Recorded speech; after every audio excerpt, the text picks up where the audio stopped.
बिस्मिल्लाहिर्रहमानिर्रहीम। कैसे हैं भैया आप लोग? रटना नहीं है, समझना है। सन text book board matric Pakistan study chapter number 5 resources of Pakistan, इसका पार्ट 1 करने जा रहे हैं। कॉपी पेंसिल ले लीजिए, लेक्चर को नोट करना है और मुस्कुराते रहें। 4 चैप्टर हम कर चुके हैं।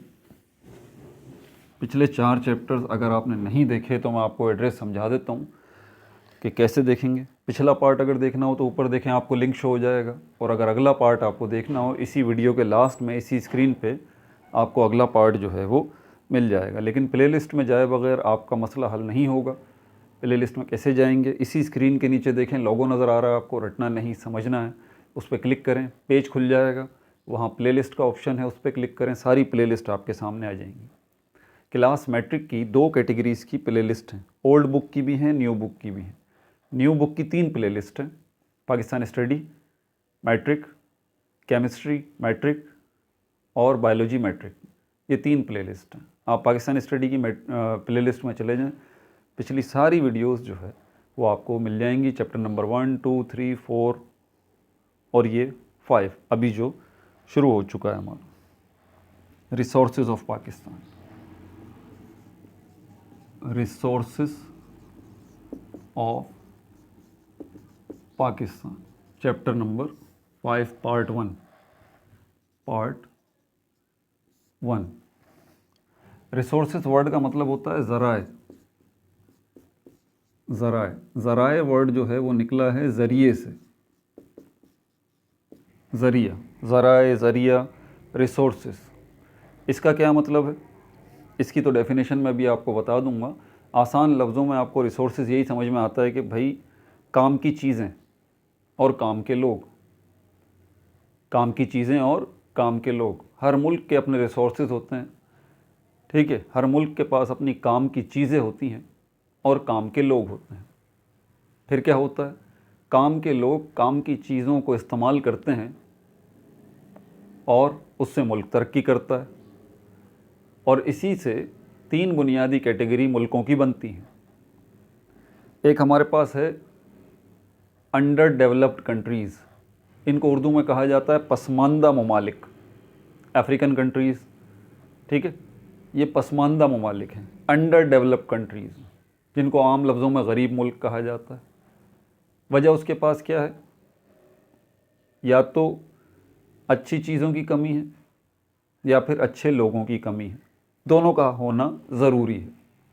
अफ्रीकन कंट्रीज़ के पास प्रॉब्लम यह है कि उसके पास अच्छे रिसोर्सेज तो हैं, अच्छी चीज़ें तो हैं, अच्छे लोग नहीं हैं, काम के लोग नहीं हैं।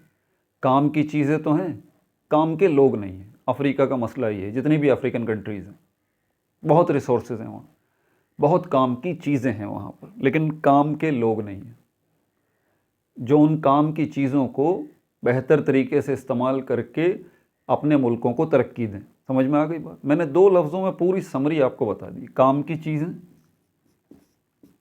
काम की चीज़ें और काम के लोग।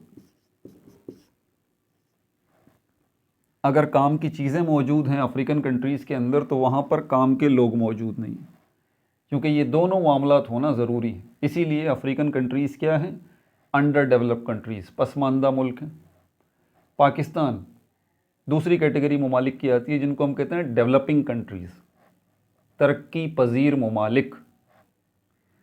वो जो गरीब तो नहीं है लेकिन बहुत ज़्यादा अमीर भी नहीं है। जैसे कि हमारी क्लास है ना, एक लोअर क्लास होती है, एक मिडिल क्लास होती है, एक अपर क्लास होती है इंसानों की। इसी तरह ये दूसरी क्लास में पाकिस्तान आता है, जिसको उर्दू में कहा जाता है तरक्की पजीर ममालिक, और इंग्लिश में कहते हैं डेवलपिंग कंट्रीज़, जो डेवलप हो रहे हैं, डेवलप होने के लिए कोशिशें कर रहे हैं, ठीक है। क्या यहाँ पर काम की चीज़ें हैं पाकिस्तान में? बिल्कुल काम की चीज़ें मौजूद हैं। क्या काम के लोग हैं? 50% हैं। 50% का रेशो है। 50% काम के लोग हैं, 50% नाकारा लोग हैं। इसलिए पाकिस्तान जो है वो अंडर डेवलपिंग कंट्रीज़ में आता है, तरक्की पजीर ममालिक में आता है, जो तरक्की करने की दौड़ में शामिल हैं। तीसरी कैटेगरी मुल्कों की वो आती है जिनको हम कहते हैं डेवलप्ड कंट्रीज़। इसको उर्दू में कहा जाता है तरक्की याफ्ता ममालिक। अमेरिका, यूएसए, फ्रांस, इंग्लैंड, आसान लफ्ज़ों में ये अमीर मुल्क, अमीर मुल्क। सऊदी अरब, गल्फ़ कंट्रीज़ हैं, मिडिल ईस्ट की कंट्रीज़ हैं, ये डेवलप्ड कंट्रीज़ कहलाती हैं। इनको हम कहते हैं तरक्की याफ्ता ममालिक। वजह क्या है? वजह यह है कि वहाँ पर काम की चीज़ें भी हैं और काम के लोग भी हैं। यही वजह है। ये काम की चीज़ें और काम के लोगों को कलेक्टिवली कहा जाता है resources, resources of a country. एक मुल्क के ज़राए, एक मुल्क के ज़राए। अब इससे आगे चलते हैं, उसके बाद इसके नोट्स वगैरह हम ले लेंगे। आसान सा सवाल पूछता हूँ, पूरी दुनिया में कितनी किस्मों की चीज़ें हैं? आप बोलेंगे सर बहुत सारी किस्मों की चीज़ें हैं, हवा, पहाड़, मिट्टी, पानी, पता नहीं क्या कुछ है। ऐसी बात मैंने कहा ये बात नहीं है। मैंने आपसे नाम नहीं पूछे, मैंने आपसे पूछा है कितनी किस्मों की चीज़ हैं। आप मुझे काइंड्स बता दें, आप मुझे ग्रुप बता दें, आप मुझे टाइप्स बता दें, काइंड्स बता दें, ग्रुप बता दें या टाइप्स बता दें। तो आसान सी दो किस्म की चीज़ें दुनिया में पाई जाती हैं, लिविंग थिंग्स और नॉन लिविंग थिंग्स। आसान सी बात, पूरी दुनिया में आप देख लीजिए, ज़मीन के ऊपर, ज़मीन के नीचे, हवा में या पानी में, पूरी ज़मीन पर आपको दो ही किस्मों की चीज़ें मिलेंगी, लिविंग थिंग्स या तो जानदार चीज़ें मिलेंगी, नॉन लिविंग थिंग्स या बेजान चीज़ें। पाकिस्तान में क्या है? पाकिस्तान में भी यही दो किस्म की चीज़ें पाई जाती हैं, जानदार चीज़ें और बेजान चीज़ें। जो बेजान चीज़ें हैं आपकी, ठीक है, जो बेजान चीज़ें हैं आपकी और इंसानों को छोड़ के जो जानदार चीज़ें हैं, बात को समझिएगा। पाकिस्तान में जानदार चीज़ें, जानदार चीज़ें इंसानों को छोड़ के, जानदार चीज़ें इंसानों को छोड़ के, और बेजान चीज़ें, बेजान चीज़ें ये कहलाती हैं हमारे पास नेचुरल रिसोर्सेज, कुदरती ज़राए। नेचुरल रिसोर्सेज, इनको हम कहते हैं नेचुरल रिसोर्सेज, कुदरती ज़राए जो अल्लाह ताला ने हमें दिए हैं। जानदार चीज़ों के अंदर हमारे पास जंगलात आ जाते हैं, है ना। जंगलात इंसानों ने नहीं बनाए। पाकिस्तान में जितने फॉरेस्ट हैं सब जानदार चीज़ों में, पेड़ जानदार हैं।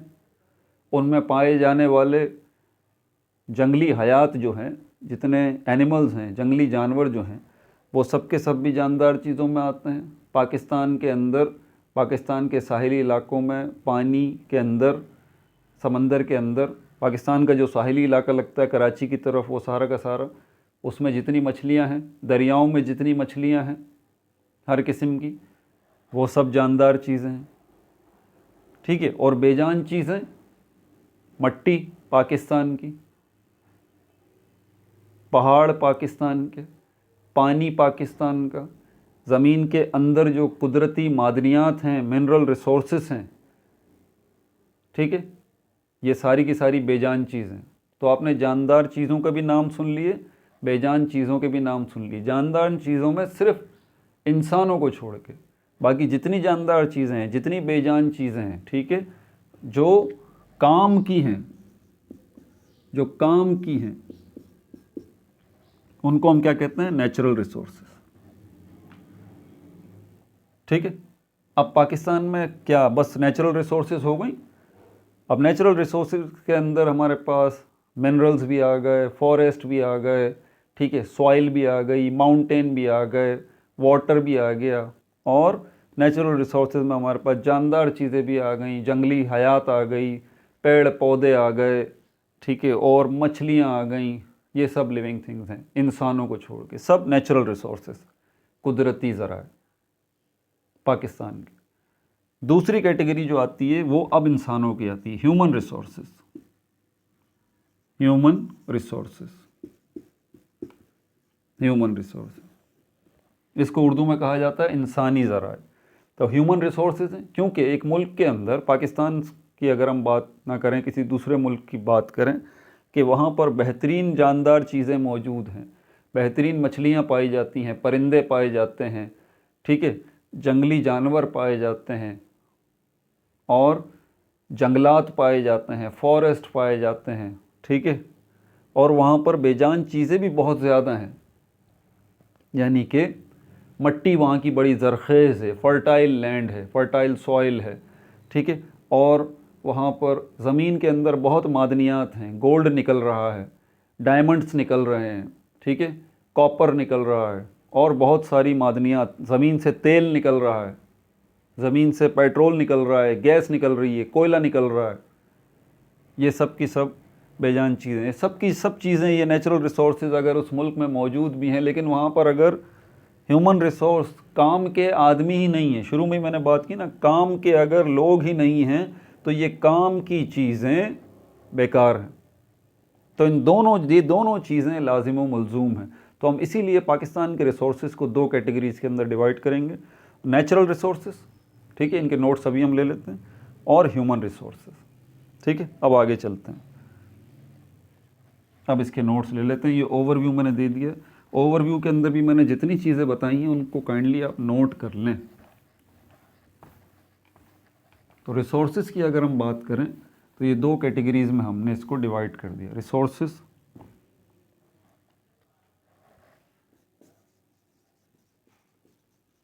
रिसोर्सेज टाइप्स, दो टाइप्स हो गई इसकी, आपको पता है बुलेट्स में मैं बनवाता हूँ। रिसोर्सेज दो टाइप्स हो गई हमारे पास इसके अंदर, ह्यूमन रिसोर्सेज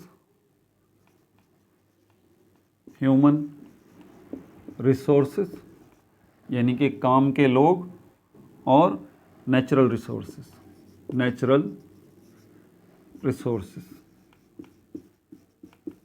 यानी कि काम की चीज़ें, ठीक है भाई। अब पहले ह्यूमन रिसोर्सेज के पॉइंट्स आप नोट कर लीजिए। ह्यूमन रिसोर्सेज से क्या मतलब है? क्या सारे किस्म के इंसान, पाकिस्तान में पाए जाने वाले सारे किस्म के इंसान नहीं, सारे किस्म के इंसान नहीं। ह्यूमन रिसोर्सेज नोट कर लें, मीन्स इसका क्या मतलब है? Means capacity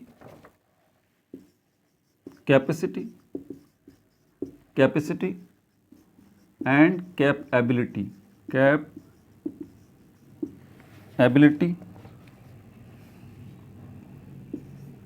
of human beings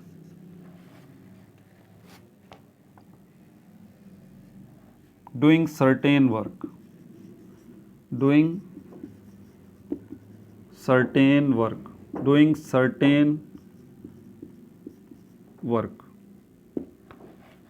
क्या मतलब है ह्यूमन रिसोर्सेज का? कैपेसिटी का मतलब होता है गुंजाइश, यानी कि बहुत ज़्यादा तादाद जो है, कैपेसिटी मतलब बहुत ज़्यादा तादाद हो, एंड कैपेबिलिटी और बहुत काबिल तादाद हो, बहुत ज़्यादा तादाद हो इंसानों की और बहुत काबिल तादाद हो। कैपेबिलिटी का मतलब होता है काम करने की सलाहियत।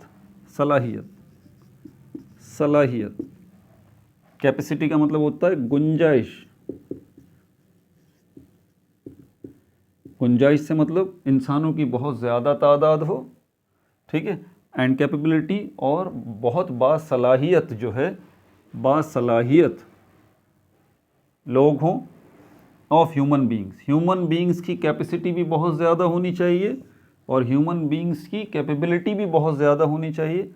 किसमें? Doing certain work. सर्टेन का मतलब होता है ख़ास, कोई ख़ास किस्म के काम करने में माहिर होने चाहिए। आसान लफ्ज़ों में ह्यूमन रिसोर्सेज का मतलब ये है कि एक बहुत ज़्यादा तादाद ऐसे लोगों की जो कोई ख़ास किस्म का काम जानने का हुनर जानते हों, जो काम करना जानते हों, जो प्रोफेशनल लोग हों, जो ऑक्यूपेशन हो, ऐसे नहीं कि जिनको कोई काम धंधा ना आता हो, नहीं। अब ह्यूमन रिसोर्सेज के अंदर हम कैटेगरी करेंगे लोगों की। एक वो लोग जो अनस्किल्ड हैं, जिनको कोई काम ही नहीं आता। दूसरे वो लोग जो कि स्किल्ड हैं, जो कि कोई ख़ास काम जानते हों। तो ऐसे लोग जो कोई ख़ास काम जानते हों, उनकी तादाद को हम कहते हैं ह्यूमन रिसोर्सेज।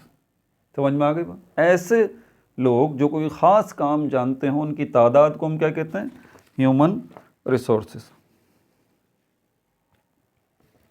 ठीक है भाई, आसान लफ्ज़ों में इसका प्रोफेशंस। अब ह्यूमन रिसोर्सेज का मैं एक और अब नाम देता हूँ आपको, क्योंकि हम ह्यूमन रिसोर्सेज से फ़ौरन ये मतलब लेते हैं भाई लोगों की तादाद। नहीं, ये कॉन्सेप्ट गलत है।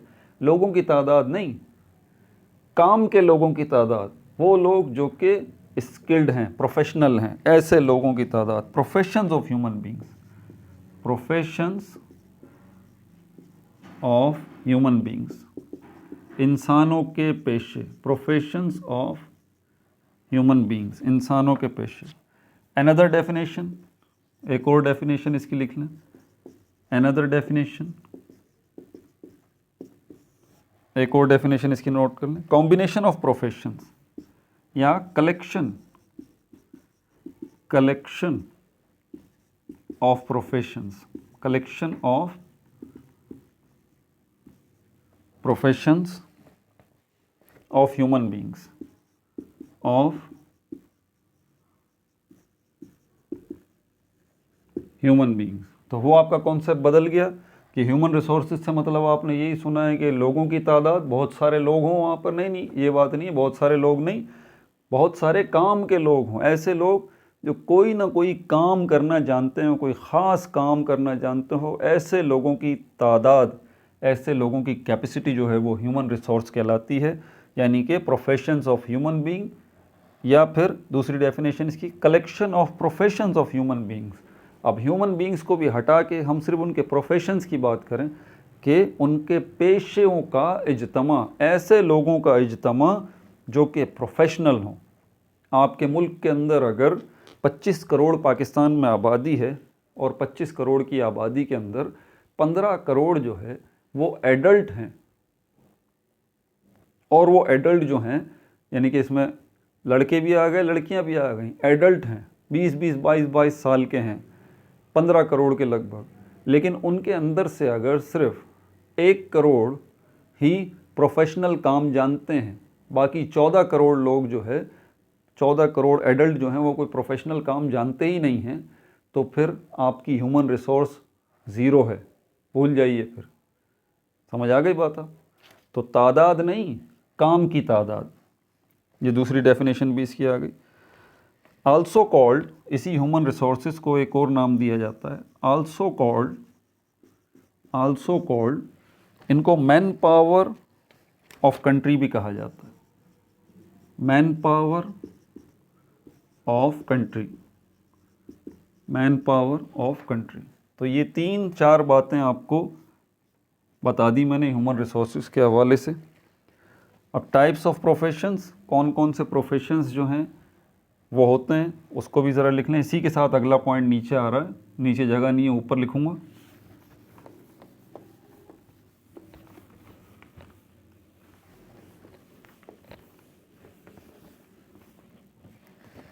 Types of professions,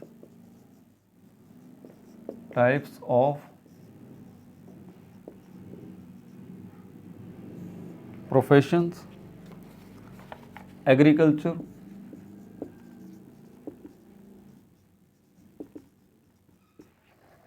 agriculture, mining,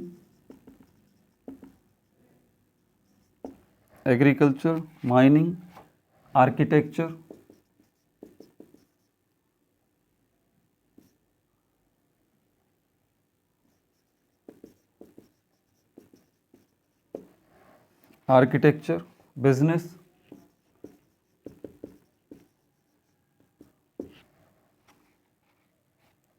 communication,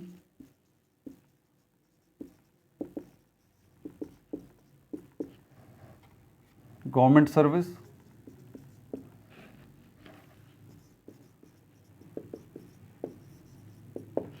etcetera.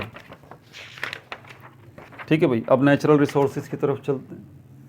Natural resources,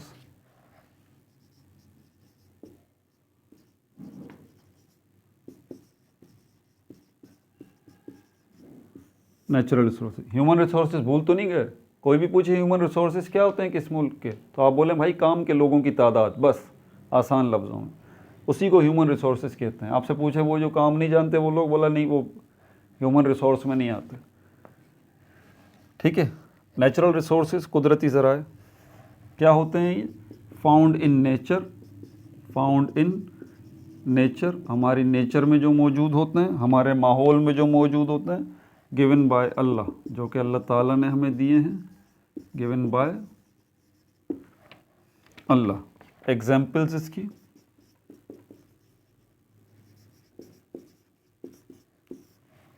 examples soil, forest, minerals, water, etcetera.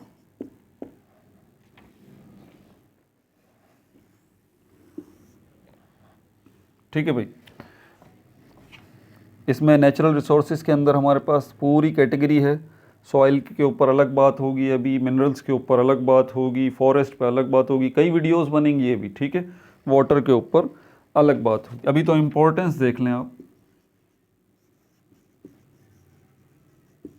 Importance, इसके पॉइंट्स हैं, 7-8 पॉइंट हैं। इम्पोर्टेंस ऑफ रिसोर्सेज, ये नीचे ही अगला टॉपिक है आपकी बुक के मुताबिक। Importance of resources in national development. Importance मतलब अहमियत। किन की अहमियत? ज़राए रिसोर्सेज की अहमियत। किस चीज़ के अंदर अहमियत? नेशनल डेवलपमेंट, कौमी तरक्की, नेशनल डेवलपमेंट।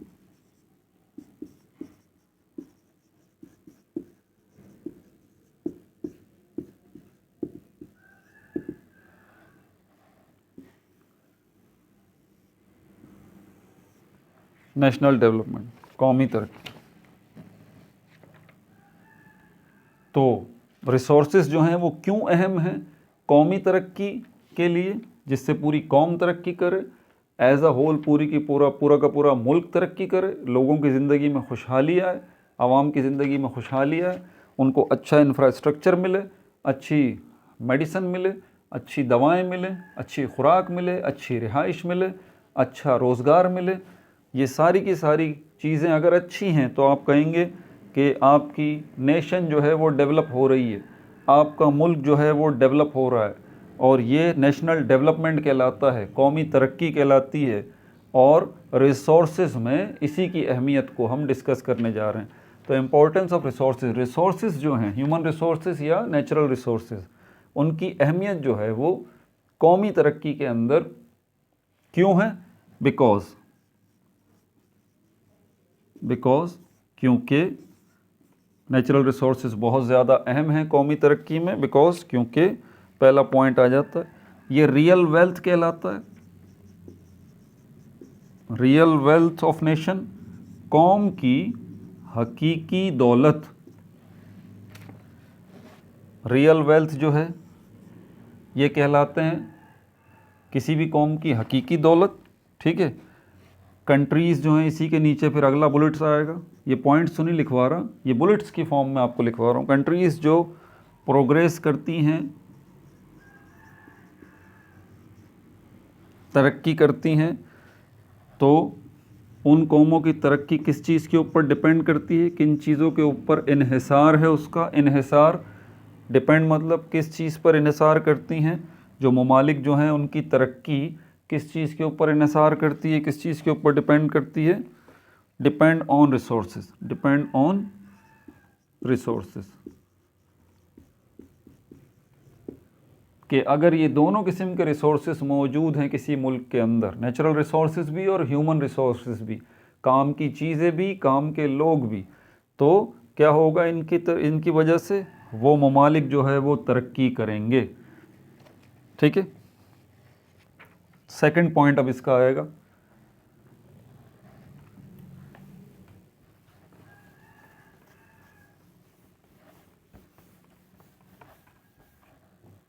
सेकंड पॉइंट अब इसका आ जाएगा, number 2 point,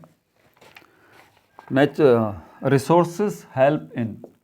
resources help in किस चीज़ में हेल्प करती हैं रिसोर्सेज? डिफेंस फॉर कंट्री, मुल्क के दिफा के लिए भी, डिफेंस फॉर कंट्री।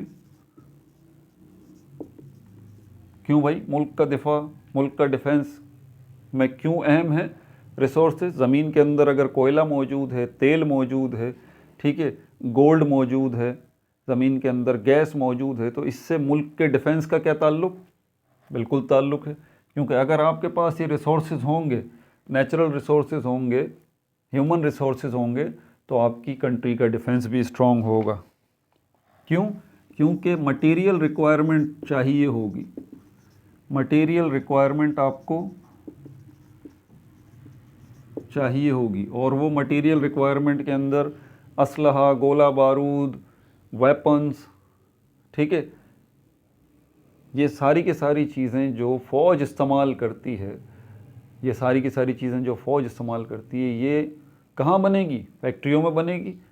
फैक्ट्रियों में कैसे बनेगी? जब खाम माल आएगा, रॉ मटेरियल आएगा।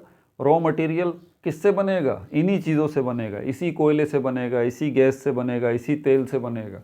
और अगर इनसे नहीं भी बनता तो ये बाहर के मुल्कों को बेच के उनसे जो पैसे हम लेंगे, उससे हम असलहा जो है घर अपना तैयार कर सकते हैं और अपने डिफेंस को मजबूत कर सकते हैं। तो material requirement for military, material requirement for military, military की जो है वो मादी ज़रूरियात, मटेरियल रिक्वायरमेंट मतलब मादी ज़रूरियात जो भी उनकी है, ठीक है। तीसरा पॉइंट यहाँ पर ये हाई प्रेस्टीज, बहुत बड़े वकार की बात होती है। प्रेस्टीज का मतलब होता है वकार।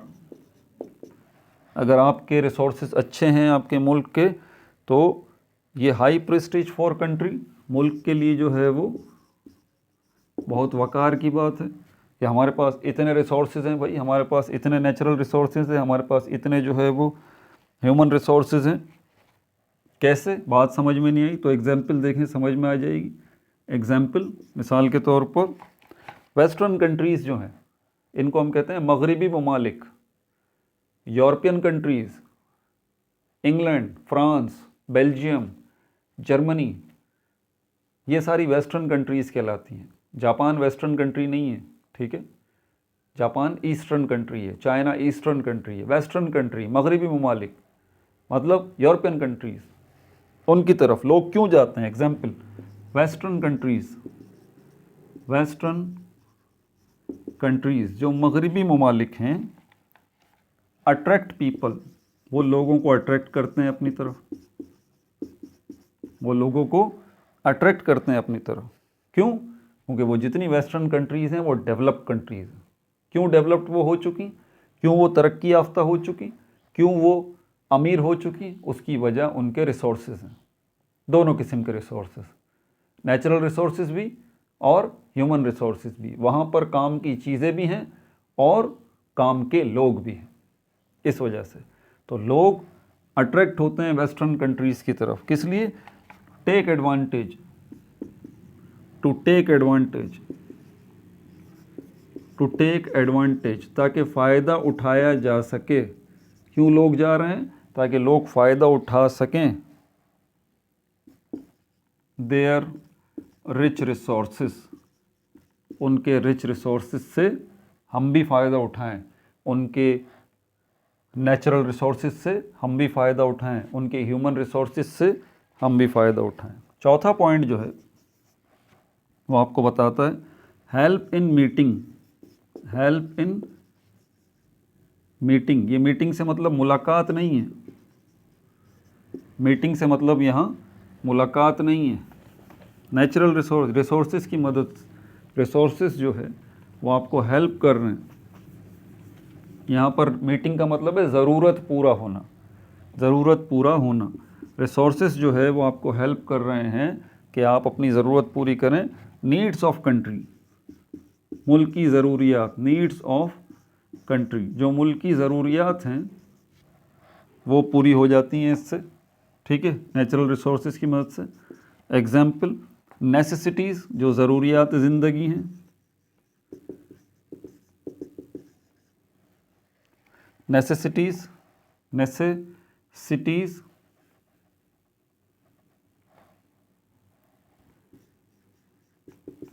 नेसेसिटीज़, इनको हम कहते हैं ज़रूरियात। ज़रूरियात और ख्वाहिशात, इनमें फ़र्क है। रोटी कपड़ा मकान ये आपकी ज़रूरत है, ठीक है। फैशन, मेकअप, आउटिंग ये आपकी ख्वाहिशात हैं। आपको खाना खाना है तो सब्ज़ी दाल से भी आपका पेट भर सकता है, लेकिन आप चाहते हैं कि नहीं बिरयानी खानी है, पिज़्ज़ा खाना है, बर्गर खाना है, ये आपकी ख्वाहिशात।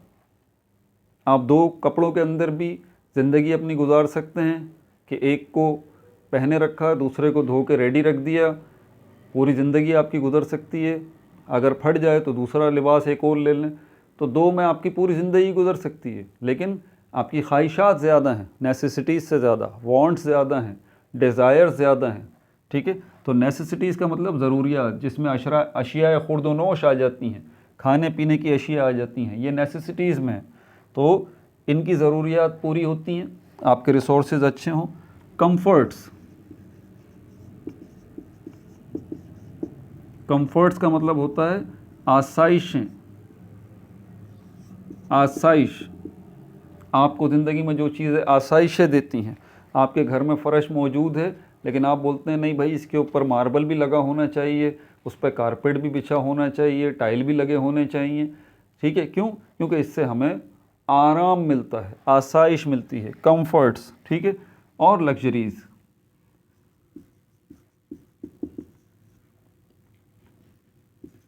लग्जरीज़ का मतलब होता है पुरआसाइश, पुरआसाइश। तो वो चीज़ें जो कि आपकी ज़रूरियात हैं वो भी आपकी पूरी होती हैं, वो चीज़ें जो कि आपकी कंफर्ट्स में आती हैं, आसानियाँ पैदा करती हैं आपकी ज़िंदगी के अंदर, और वो चीज़ें जो कि लग्जरीज़ में आती हैं, एक्स्ट्रा जो है वो। आपको कराची से हैदराबाद जाना है, आप हेलीकॉप्टर निकाल लिया अपना और हेलीकॉप्टर में बैठ के चले गए, ये लग्जरीज़ में आ गया। आप जो है वो कराची से हैदराबाद आना चाहते हैं, आप कार में बैठ के आ गए, ये कंफर्ट्स में आ गया। आप कराची से हैदराबाद आना चाहते हैं, आप बस में बैठ के आ गए, ये आपकी ज़रूरत हो गई। तीनों चीज़ों में फ़र्क है, ठीक है भाई। 4 पॉइंट हो गए, 5वां पॉइंट इसका देखें, importance of resources. Help in flourish, flourish का मतलब होता है पनपना, ग्रो करना। खालिस उर्दू में इसको कहा जाता है पनपना, और आसान लफ्ज़ों में इसको कहा जाता है ग्रो करना। क्या ग्रो हो रहा है, क्या फ्लोरिश हो रहा है, कौन सी चीज़ तरक्की पा रही है रिसोर्सेज की वजह से? ट्रेड एंड बिजनेस, तिजारत जो है, ट्रेड एंड बिजनेस। आपके मुल्क के अंदर अच्छे रिसोर्सेज हैं तो इससे आपका बिज़नेस जो है वो भी फलेगा फूलेगा, और ट्रेड जो है वो भी आपका फलेगा फूलेगा। इसके अलावा आप पार्टिसिपेट कर सकते हैं, वर्ल्ड ट्रेड, बैनुल अक़वामी तिजारत में भी पार्टिसिपेट कर सकते हैं। बहुत सारे ममालिक को अपने रिसोर्सेज बेच भी सकते हैं, उन ममालिक से कुछ नए रिसोर्सेज ख़रीद भी सकते हैं, ठीक है। क्योंकि कोई भी मुल्क जो है रिसोर्सेज के मामले में 100% ख़ुद कफ़ील नहीं होता। पाकिस्तान में ऑयल भी पैदा होता है, पाकिस्तान से ऑयल भी निकलता है, आगे हम तफसीलात देखेंगे जी, लेकिन वो 20% ऑयल सिर्फ निकलता है और इतनी अच्छी क्वालिटी का भी नहीं होता। इसलिए पाकिस्तान की जो ऑयल और पेट्रोल की ज़रूरियात हैं उसके लिए हमें क्या करना पड़ता है कि 80% ऑयल बाहर से मंगवाना पड़ता है। तो वर्ल्ड ट्रेड में भी आप पार्टिसिपेट करते हैं, ठीक है, रिसोर्सेज की मदद से। और आपकी इकोनॉमी भी जो है, इकोनॉमी को उर्दू में कहते हैं मईशत। आपकी मईशत जो है, आपकी इकोनॉमी भी जो है वो क्या हो जाती है? अच्छी हो जाती है। वो क्या हो जाती है? अच्छी हो जाती है। 6ठा पॉइंट इसका नोट करते हैं, 8 पॉइंट हैं इसमें।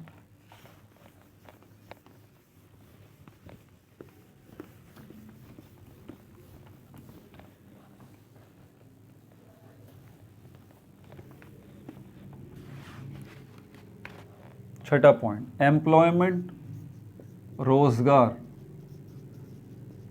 एम्प्लॉयमेंट मतलब रोज़गार, जॉब्स, एम्प्लॉयमेंट।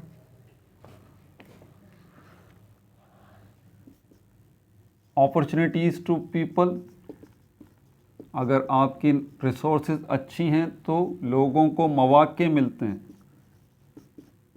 अच्छे रोज़गार के मौके मिलते हैं। अपॉर्चुनिटीज़ मतलब अच्छे रोज़गार के मौके मिलते हैं। एग्जाम्पल, इसकी एग्जाम्पल में हमारे पास कि अगर वो कंट्रीज़ जो कि डेवलप कंट्रीज़ हैं, आप देखें क्यों वहाँ जाना चाहते हैं, एक ये बात भी तो है ना। आप वेस्टर्न कंट्रीज़ जाना चाहते हैं, आप अमेरिका जाना चाहते हैं, आप गल्फ़ कंट्रीज़ जाना चाहते हैं, खलीजी ममालिक में आप जाना चाहते हैं, आप मिडिल ईस्टर्न कंट्रीज़ या मिडिल ईस्ट कंट्रीज़ में जाना चाहते हैं, आप मशरिक़ वस्ता की रियासतों में जाना चाहते हैं। क्यों जाना चाहते हैं वहाँ पर? ये सारी कंट्रीज़ जो हैं ये डेवलप कंट्रीज़ हैं, ये तरक्की याफ्ता मुल्क हैं। ठीक है, ठीक है। तो इसीलिए पीपल गो टू, लोग जो है वो जाते हैं, कहाँ पर जाते हैं? गल्फ़ कंट्रीज़, खलीजी ममालिक में, गल्फ़ कंट्रीज़, मस्कत, अमान, बहरीन, कुवैत जाते हैं ना, ये गल्फ़ कंट्रीज़ कहलाते हैं। क्यों? वहाँ रोज़गार के अच्छे मौके हैं। ठीक है। मिडिल ईस्ट, मशरिक़ वस्ता, मिडिल ईस्ट, मशरिक़ वस्ता के जो ममालिक हैं, ईरान से लेके इसराइल तक, इसराइल तो खैर मुल्क नहीं है, वो तो कब्ज़ा है। ठीक है।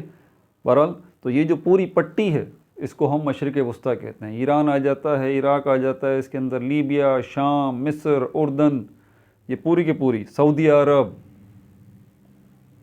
ठीक है। ये सब के सब जो है ऑलमोस्ट डेवलप कंट्रीज़ हैं, बहुत ज़्यादा मौके हैं वहाँ पर। तो वहाँ पर आप जाते हैं किस लिए? रोज़गार के लिए। Middle east countries. ठीक है भाई। इसके अलावा आप कहाँ जाते हैं? European countries,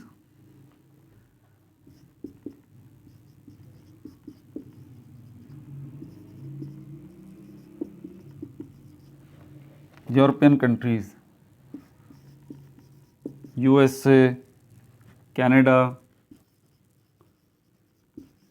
USA, Canada, Australia. ठीक है भाई। सातवां पॉइंट जो है वो है रैपिड प्रोग्रेस। रैपिड का मतलब होता है बहुत तेज़ी के साथ, प्रोग्रेस मतलब तरक्की, बहुत तेज़ी के साथ जो है वो तरक्की होती है। रैपिड प्रोग्रेस ऑब्लिक डेवलपमेंट, बहुत तेज़ी के साथ तरक्की होती है, डेवलपमेंट होती है। किसकी? कंट्री की, मुल्क की, अगर उसके पास रिसोर्सेज अच्छे हैं तो। प्रोवाइड पीपल, रिसोर्सेज की वजह से प्रोवाइड पीपल, लोगों को मुहैया हो जाती हैं। प्रोवाइड का मतलब होता है मुहैया हो जाना, मिल जाना। प्रोवाइड पीपल, क्या लोगों को मिल जाता है? लोगों को एम्पल फूड, एम्पल फूड मतलब बहुत ज़्यादा तादाद खुराक की। बिल्डिंग नेशनल इंस्टीट्यूशंस, कौमी इदारे तरतीब पाते हैं। Building national institutions,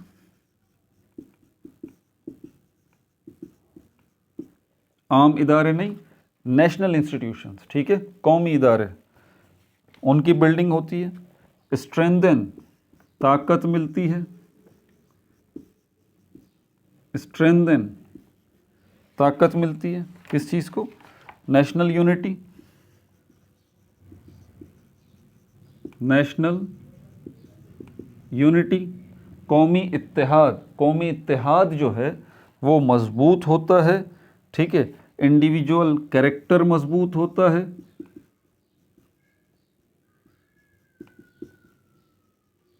individual character मजबूत होता है। आप डेवलप कंट्रीज़ हैं, पैसा पाई ठीक ठाक है आपके पास, तो नेशनल यूनिटी, फिर आप में खुद ब खुद जो है ना वो नेशनल यूनिटी, कौमी इत्तेहाद पैदा हो जाएगा। लड़ाई झगड़ा ही कोई नहीं होगा, सभी मालदार हैं भाई, पैसे की टेंशन ही नहीं है।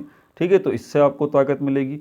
इंडिविजुअल कैरेक्टर, आम इंसान का फ़र्द वाहिद, इंडिविजुअल मतलब फ़र्द वाहिद, अकेला आदमी, उसका कैरेक्टर, उसका किरदार जो है वो भी मजबूत होगा।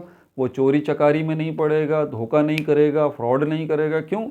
वो अपने घर में रहता है, उसके पास गाड़ी भी है, उसके पास पैसे भी हैं, खाने को खुराक भी है, बीवी बच्चे भी अच्छे स्कूल्स में पढ़ रहे हैं, दवाएं भी सही मिल रही हैं, ठीक है, रोड भी टूटे फूटे नहीं हैं, पानी भी साफ़ मिल रहा है, तो वो टेंशन में नहीं होगा किसी भी किस्म की। तो आप उससे कोई बोलेंगे कि मुझे आपकी मदद चाहिए, वो बोलेगा बिल्कुल आएँ कि मैं आपकी मदद करता हूँ। वो टेंशन फ्री होगा ना, उसको कोई टेंशन ही नहीं है। आपको टेंशन है सुबह से लेकर रात तक, लाइट कब जाएगी, कब आएगी, गैस चली गई, अब आएगी, खाना आधा कच्चा पक गया, पक्का पक गया खाना, चाय आधी बन गई, गैस चली गई, क्या करें, सर्दियां हो रही हैं, नहाना है, गर्म पानी चाहिए, गीज़र, गैस चली गई। सड़क पे जाते हैं बाहर, सड़कें टूटी फूटी हैं, आपका भी नुकसान, वक्त की बर्बादी, झंझट अलग, उछलना कूदना अलग उन सड़कों की वजह से, ठीक है।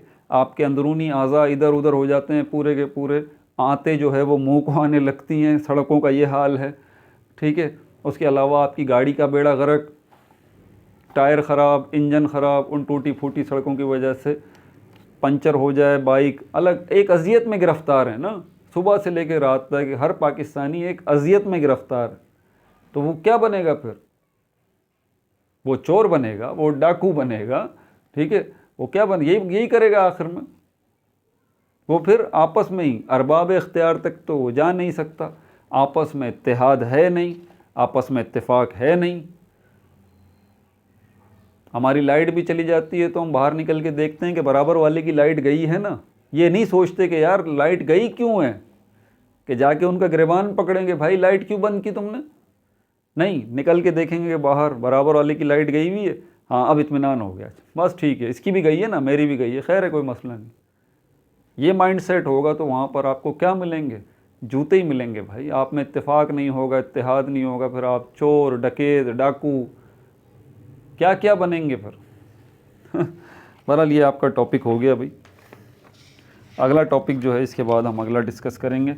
अभी ये चल रहा है, काफ़ी चैप्टर जो है ये तवील है, इसमें बहुत कुछ है बताने के लिए। अपना बहुत ज़्यादा ख्याल रखिएगा। No like no subscribe, only share.